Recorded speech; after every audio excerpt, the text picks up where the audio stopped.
I was reaching for my keys when my phone buzzed on the kitchen counter. It was my financial advisor. I almost didn't pick up. It was a Saturday morning, barely 8 o'clock, and I had a full day ahead of me. My brother's birthday lunch, then helping my mother sort through some boxes in her garage. Normal stuff. The kind of Saturday I'd been looking forward to all week. But something made me answer. "Don't sign anything today," he said, before I even got a word out. "I need you to come to my office Monday morning. First thing.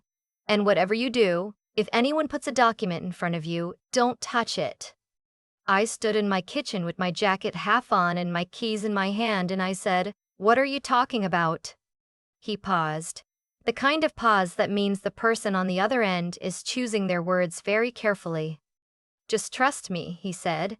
"And don't mention this call to your brother." I set my keys down. I should back up. Because this story doesn't start with that phone call, even though that's the moment everything cracked open. It starts about 8 months earlier, when my dad passed away. He wasn't sick for long. That was the hard part. 6 weeks between the diagnosis and the end, and most of those weeks he spent telling us not to worry.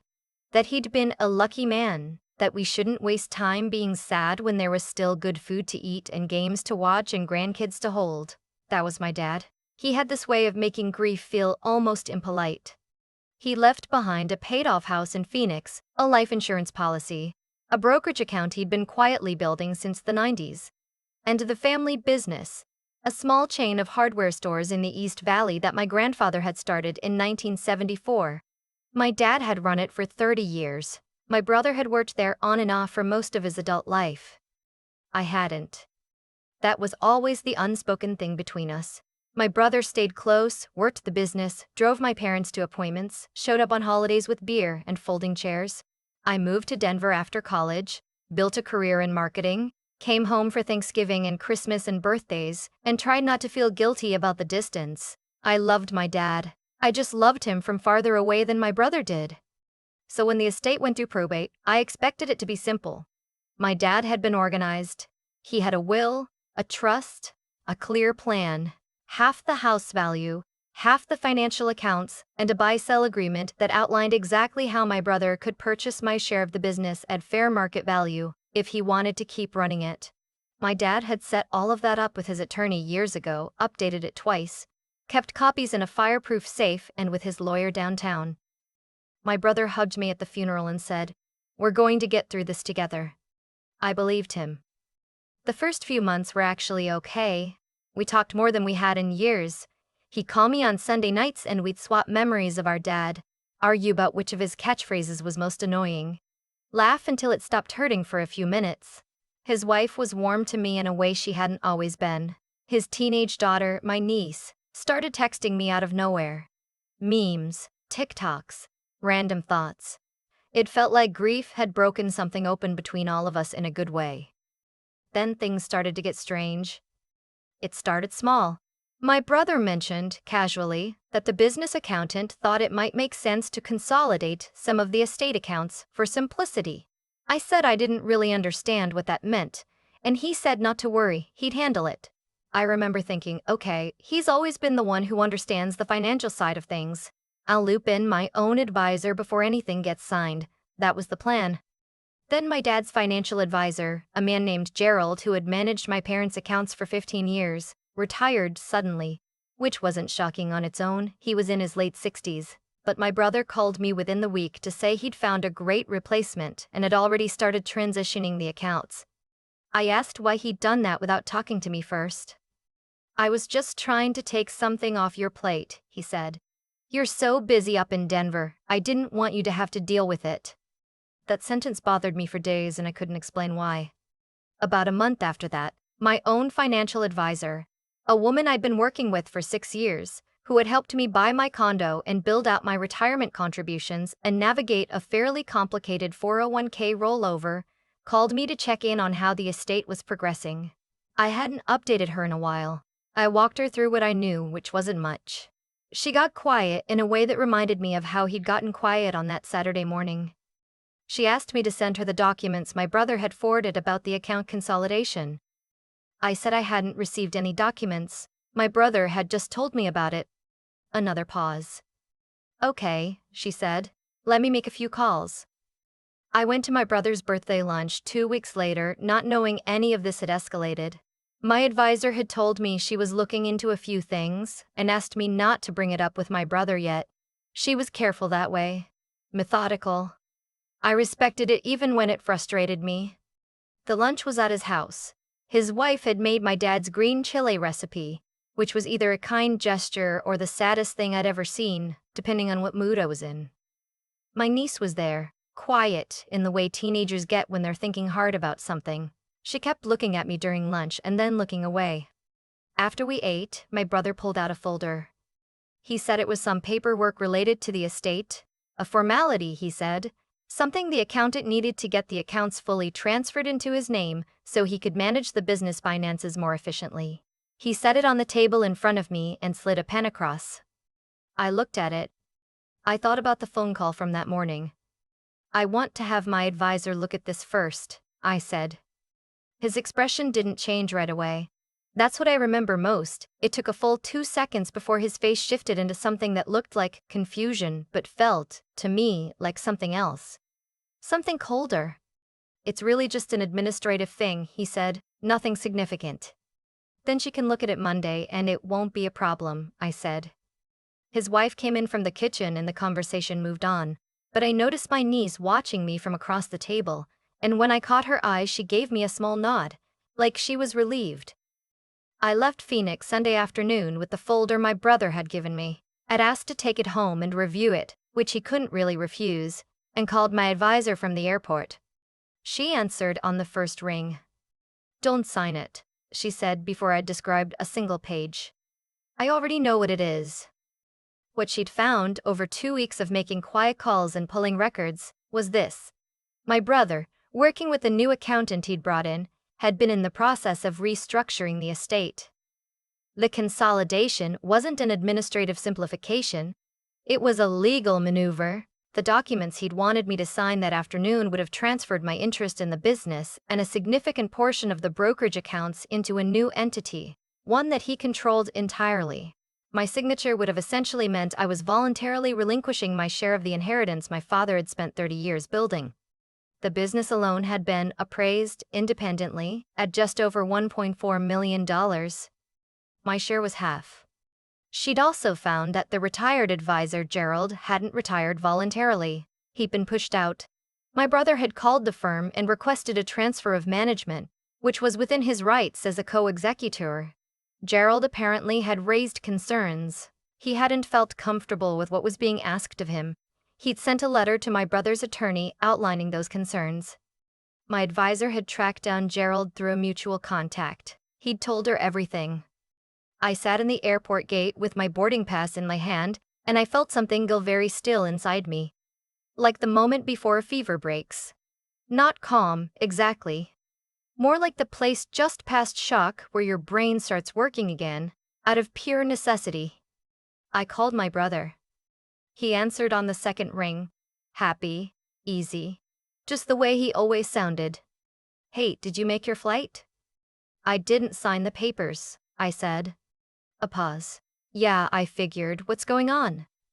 I need you to explain to me what that document was actually for. I told you, it's an administrative. Stop. I hadn't planned to say it like that, but I did. My advisor pulled the records. I know what the consolidation was. I know what I would have signed. Silence. I think we should talk about this in person, he said finally. His voice had changed. The easy warmth was still there, but underneath it, now I could hear the scaffolding. The performance of it. We will, I said, with attorneys. I didn't sleep on the flight home. I kept turning over the timeline, looking for the places I'd missed it. The way he'd moved so quickly after Gerald left. The warmth from his wife, that had felt new and a little too deliberate. The folder at a birthday lunch, slid across a table with a pen. All of it designed around the assumption that I was the one who didn't pay attention, the one who lived far away and trusted her brother and wouldn't read the fine print because she never had before. He wasn't wrong about who I'd been. He just didn't account for the fact that I'd hired someone who would. What happened over the next 3 months was exhausting in a way I didn't expect. I'd expected it to be painful. I hadn't expected it to feel like a second job. My attorney. I had to find one, quickly. And I cannot say enough good things about the woman I ended up with. Filed to remove my brother as co-executor, based on conflict of interest. That part was legally fairly clean. The will had been clear. My dad had named us as co-executors together, not him alone, and the evidence that he'd been taking unilateral action was documented. The harder part was the business. The buy-sell agreement my dad had drawn up was clear on paper, but my brother's attorney argued that the current market valuation was lower than the independent appraisal my advisor had commissioned. This is the thing that happens. Business valuation is part science and part negotiation, and it turned into a genuine legal dispute. There were depositions. There were accountants on both sides. There were months of back and forth that my attorney handled with a patience I found almost inhuman, given that I was climbing the walls. During that time, I didn't speak to my brother directly. We communicated through lawyers, which felt like something out of a movie and was, in real life, exactly as surreal and miserable as it sounds. His wife sent me a text in November that said she was sorry things had gotten so complicated. I didn't respond. I didn't know what I would have said. My niece kept texting me. She never mentioned the legal situation directly. She'd send me a meme about her AP chemistry class or a voice note complaining about her volleyball team's road trip schedule. Normal stuff, but she was there, consistently, in a way that told me she was making a choice about which side of this she stood on, even without saying it out loud. In December, she called me. "Can I tell you something?" she said. Of course. I heard my dad on the phone with the accountant back in February, right after Grandpa died. She stopped. I didn't totally understand it then. But I remember some of what they said, and I think I should tell your lawyer. I didn't say anything for a moment. She was 17 years old. Her parents were on one side of a legal dispute, and she was calling her aunt in Denver on a Tuesday night to offer to testify. "You don't have to do that," I said. "I know," she said. "I want to." My niece gave a recorded statement to my attorney in January. She was precise and calm, and remembered more than I would have expected. Specific phrases, specific dates, the name of the accountant who'd been on the call. Her parents found out. That was a hard few weeks. I don't know what happened inside their house during that time, and I haven't asked. Some things aren't mine to know. What I do know is that her statement, combined with Gerald's letter and the paper trail my advisor had built, was enough. The case settled in February. I received my full share of the brokerage accounts. The business was sold, not to my brother, who ultimately didn't have the liquidity to buy me out at fair market value without the assets he'd been planning to take, but to a third-party buyer, a regional hardware chain that had been looking to expand in the East Valley. My share of the sale came to just over $690,000. My brother did not face criminal charges. His attorney and mine worked out a civil settlement that included a confidentiality clause. I signed it. I have complicated feelings about that, which I'll probably have for a long time. What I've been thinking about since, when I'm not careful enough to think about something else, is the version of that Saturday morning where I just grabbed my keys and went. It would have been so easy, I almost did it. The folder was sitting on a lunch table at my brother's house, in the house my dad used to visit on Sundays, at a table his grandkids sat around. And my brother handed me a pen and called it a formality. And in a different version of my life, I just signed it, because I trusted him and didn't want to make things awkward, and had always been the one who moved away and let him handle things. The only reason I didn't was that my advisor called first. That's it. That's the whole margin between the story I lived and the one I almost lived. People ask me if I'm angry at my brother. The honest answer is that I'm angry and I'm sad, and I'm not sure I'll ever fully separate those two things. He's the person who taught me to ride a bike. He's the person who drove 4 hours in the middle of the night when I got rear-ended on a highway in New Mexico and didn't want to call our parents. He's also the person who sat across from me at a birthday lunch and handed me a document designed to take half of what our father left me. I don't know how to hold all of that. I'm still figuring it out. What I do know is this. My niece texts me every few days. She's applying to colleges. She sent me her personal statement to read, and it was, Genuinely, one of the best things I've read in years. She's funny and sharp and knows exactly who she is in a way I didn't at 17 and probably still don't always at 31. She has her grandfather's stubbornness, the kind that looks from the outside like courage. I think about my dad and what he would have made of all of it. The legal dispute, the settlement, the way his carefully laid plans got routed through a year of depositions and uncomfortable silences. He would have hated it. He was a man who believed in handshakes and not making things harder than they needed to be. But I also think about the fact that he paid an attorney to draft that buy-sell agreement. He hired Gerald to watch over those accounts for 15 years. He updated his will twice. He didn't just trust that things would work out. He built a structure to make sure they would. Maybe that was his version of the same lesson. That love isn't enough on its own. That you have to also be careful. I'm trying to be more careful now. It's a hard habit to build when your instinct has always been to assume the best. But I'm working on it. The house in Phoenix sold in March. I wasn't there for the closing. My attorney handled my part remotely. I got a photo from the real estate agent, the standard one they take for their records. The front yard looked smaller than I remembered. The saguaro my dad planted when I was 9 was still there, taller than the roofline now. The way those things get. I looked at it for a long time. Then I saved it to my phone and went back to work, because that's what you do, and because my dad would have told me not to be dramatic about it, and because some griefs are just too complicated and too specifically yours to explain to anyone else. So you carry them quietly, you keep showing up, and you let the people who are still there remind you that not everything breaks the way you're afraid it will. My niece's first college acceptance came in on a Thursday in April. She called me at 7 in the morning. Voice still rough from sleep, just screaming. I screamed back. It was the best phone call I'd gotten in a long time. I keep coming back to one image, a pen sliding across a lunch table. My brother's hand pushing it toward me like it was nothing, like it was the kind of thing you sign between bites of green chile and birthday cake and don't think about again. That image used to make me angry. Now it mostly just makes me tired in the way that complicated grief makes you tired. The kind that doesn't go away after a good night's sleep. Here's what I've come to believe though. What happened to me wasn't random. It followed a logic, even if that logic was painful to trace. My brother didn't decide overnight to do what he did. It built slowly, decision by decision, the small justifications, the quiet moves, the gradual convincing of himself that he'd done more, sacrificed more, stayed closer, and therefore deserved more. That's how these things usually go. Not a single moment of evil, but a long sequence of choices, each one a little harder to walk back than the last. And every one of those choices had a consequence.